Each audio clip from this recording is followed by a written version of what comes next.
এখনো কিন্তু তরুণ টাটকা ছাত্রের লাশ ক্যাম্পাসের মধ্যে পড়ছে, এখনো কেন রক্ত ঝরছে, এখনো কেন রক্তের আলপনা বিশ্ববিদ্যালয়ের ক্যাম্পাসের ভিতরে।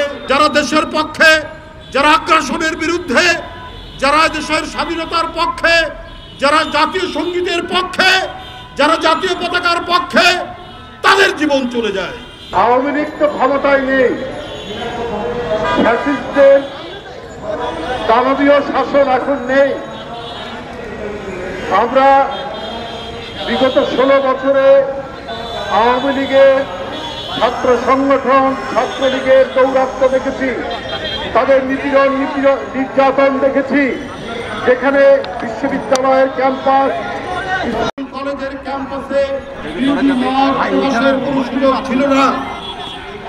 নিপীড়ন নির্যাতনে অতিষ্ঠ ছিল বিরোধী মতের ছাত্ররা। আজ 5ই আগস্টের পর এক পরিবর্তিত পরিস্থিতি। আমরা সবাই একটু স্বস্তিতে থাকতে চেয়েছি।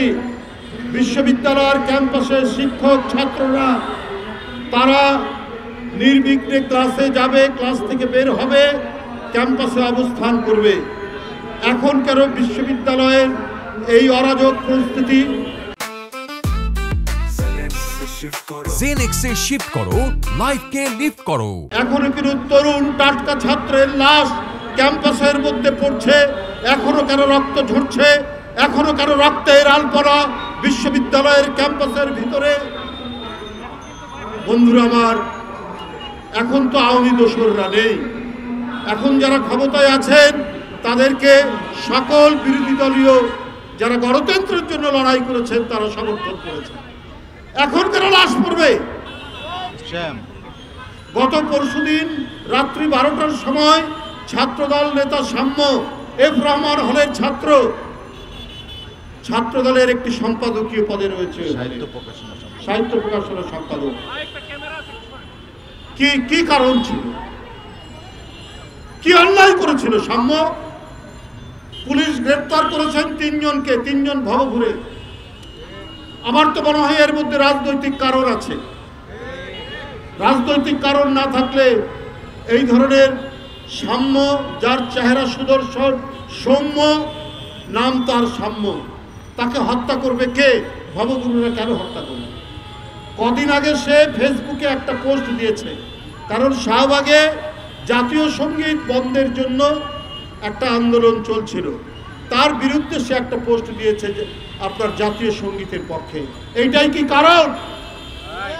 আমরা দেখেছি ফাঁসিবাদের আমলে পার্শ্ববর্তী দেশের আগ্রাসনের বিরুদ্ধে, পানি আগ্রাসনের বিরুদ্ধে কথা বলতে গিয়ে আবরারকে হত্যা করা হয়।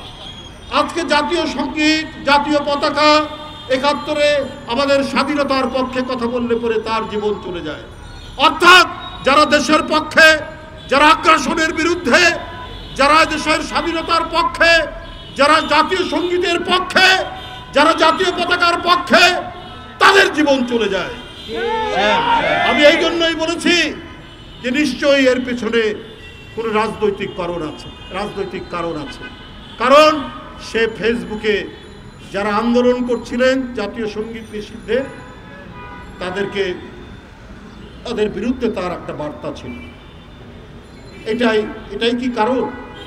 আমি পুলিশ বিভাগকে বলবো ভালো করে খতিয়ে দেখুন। ভবঘুরে গ্রেপ্তার করেছেন, মানুষ কিন্তু সব বিষয় সহজভাবে নেয় না। সহজভাবে নিত যদি এই ডিপার্টমেন্টটি সবসময় আপনার সত্য এবং ন্যায় অনুসন্ধান করে যথাযথ ব্যবস্থা নিত, কিন্তু সেইটা তারা নেননি। যেমন আবরার হত্যাকাণ্ডে নেননি, তেমনি আরো ঘটনায় নেননি। আজকে পরিবর্তিত পরিস্থিতি, হাসিনা নেই, দোসররা নেই, রক্তপাত হওয়ার কথা নয়, তারপরেও জানুয়ারি মাসে এই বিশ্ববিদ্যালয়ে তোফাজ্জল নামে একজন যুবক, তাকে হত্যা করা হয়েছে।